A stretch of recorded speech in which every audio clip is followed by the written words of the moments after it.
देश में पिछले 24 घंटों में 126 लोगों की मौत, करीब 50,000 पहुंची संक्रमित मरीजों की संख्या। अब तक 1694 लोगों की मौत हो चुकी है। 14,000 से ज्यादा मरीज ठीक हुए हैं। स्वास्थ्य मंत्रालय के मुताबिक मरीज तेजी से ठीक हो रहे हैं। महाराष्ट्र में कोरोना मरीजों की संख्या सबसे अधिक है। मरीजों की संख्या 15,000 से ज्यादा हो चुकी है। अकेले मुंबई में मरीजों की संख्या 10,000 से ज्यादा है। वहीं मुंबई की धारावी झोपड़पट्टी ने प्रशासन की नींद उड़ा रखी है। धारावी में कोरोना के 33 नए मामलों की पुष्टि हुई है, जिसके बाद संक्रमितों का आंकड़ा 665 तक पहुंच चुका है।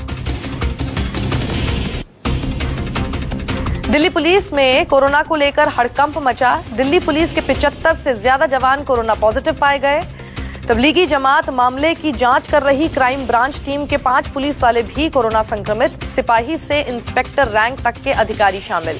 पुलिस थानों में तैनात, स्पेशल ब्रांच में तैनात और बाकी डिविजन्स में तैनात पुलिस कर्मियों को कोरोना संक्रमण हुआ है।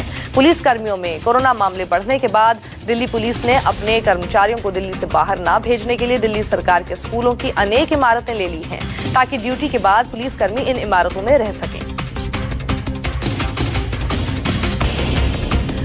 लखनऊ से कोरोना को लेकर एक अच्छी खबर सामने आई है। एक दिन में सबसे ज्यादा 79 कोरोना मरीजों की रिपोर्ट पॉजिटिव से नेगेटिव आई, जिसके बाद सभी लोगों को अस्पताल से छुट्टी दे दी गई है।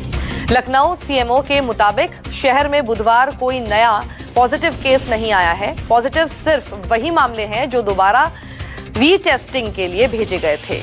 मंगलवार को लखनऊ में 5 नए मामलों की पुष्टि हुई थी। उससे पहले सोमवार को भी कोई नया मामला सामने नहीं आया था।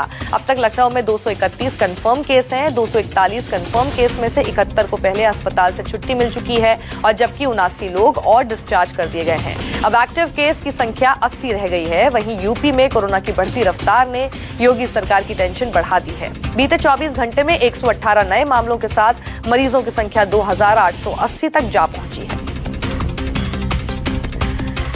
यूपी के मेरठ में लगातार मिल रहे हैं नए मरीजों का आंकड़ा 165 पहुंचा। 7 लोगों की मौत, प्रशासन की नींद उड़ी।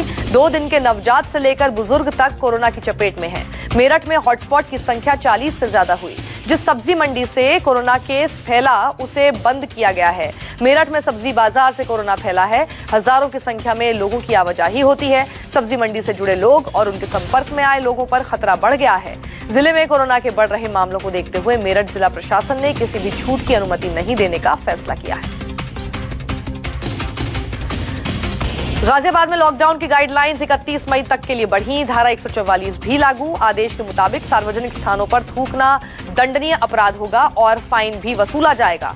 सार्वजनिक जगहों पर बिना फेस कवर और मास्क के जाना दंडनीय अपराध होगा। सभी धार्मिक स्थल बंद रहेंगे। इसके अलावा सार्वजनिक स्थानों पर भीड़ न लगाए जाने की भी आदेश हैं। हॉटस्पॉट एरिया को छोड़कर अन्य इलाकों में सभी तरह की दुकानें खोली गई हैं।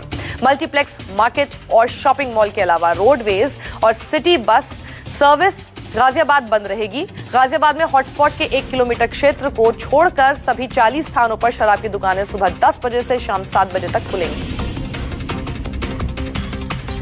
प्रवासी मजदूरों का ट्रेन किराया देगी पंजाब सरकार। सीएम कैप्टन अमरिंदर सिंह ने 35 करोड़ के बजट को मंजूरी दी। पंजाब के जालंधर से 1200 मजदूरों के पहले जत्थे को झारखंड ट्रेन के माध्यम से भेजकर इस पूरे कैंपेन की शुरुआत कर दी गई है। राज्य सरकार का अनुमान है कि 5 से 6 लाख के करीब प्रवासी मजदूर पंजाब से ट्रेनों के माध्यम से वापस आ सकते हैं।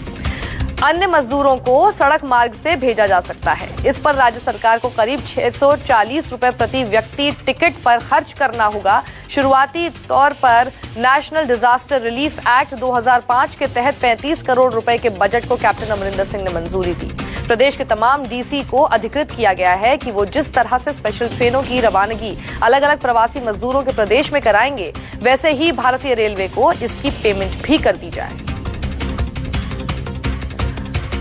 मुंबई में सभी प्राइवेट डॉक्टर्स को करना होगा सरकारी अस्पताल में काम। आदेश नहीं मानने पर रद्द होगा लाइसेंस। निजी डॉक्टर्स और चिकित्सा अधिकारियों को कोरोना वायरस अस्पतालों में कम से कम 15 दिन के लिए काम करने के लिए कहा गया है। महाराष्ट्र में अब तक 15,000 से ज्यादा संक्रमण के मामले सामने आ चुके हैं। वहीं अब तक 617 लोगों की मौत हो चुकी है। चिकित्सा, शिक्षा और अनुसंधान निदेशालय ने मुंबई में जितने भी प्राइवेट डॉक्टर हैं उन्हें अब सरकारी अस्पताल में काम करना अनिवार्य कर दिया है। मुंबई में करीब 25,000 प्राइवेट डॉक्टर्स और स्वास्थ्य कर्मी हैं। लॉकडाउन के तरीके पर सोनिया गांधी ने मोदी सरकार को घेरा। कांग्रेस शासित मुख्यमंत्रियों के साथ वीडियो कॉन्फ्रेंसिंग में कहा, न पैकेज न प्लान। कांग्रेस की अंतरिम अध्यक्ष सोनिया गांधी की कांग्रेस शासित प्रदेशों के मुख्यमंत्रियों के साथ बैठक हुई। इस बैठक में कोरोना संकट, लॉकडाउन और राज्यों की ओर से मांगे जा रहे राहत पैकेज पर चर्चा की गई।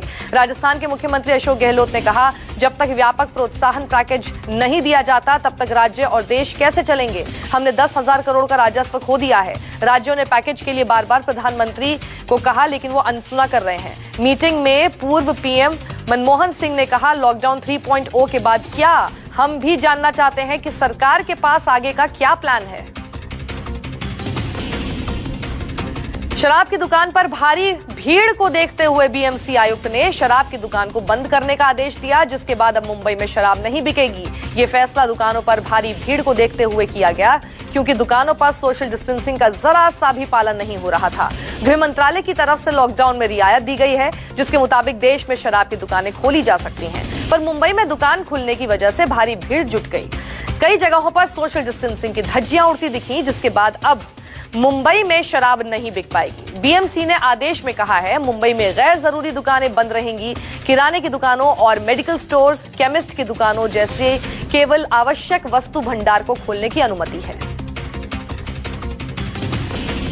दिल्ली के बाद पंजाब में भी महंगा हुआ पेट्रोल और डीजल का दाम। पंजाब में वैट लगाने के बाद 2 रुपए महंगा हुआ डीजल और पेट्रोल। नई कीमत सुबह 6 बजे से लागू की गई।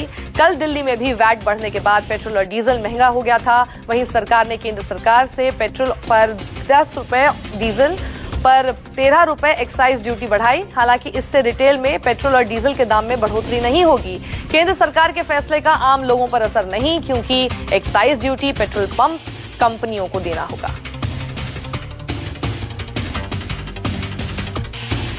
विदेश में फंसे भारतीयों को लाने के लिए नौसेना ने लॉन्च किया ऑपरेशन समुद्र सेतु। मालदीव्स गणराज्य में भारतीय मिशन उन भारतीय नागरिकों की एक सूची तैयार कर रहा है जिन्हें नौसेना के जहाजों द्वारा लाया जाना है।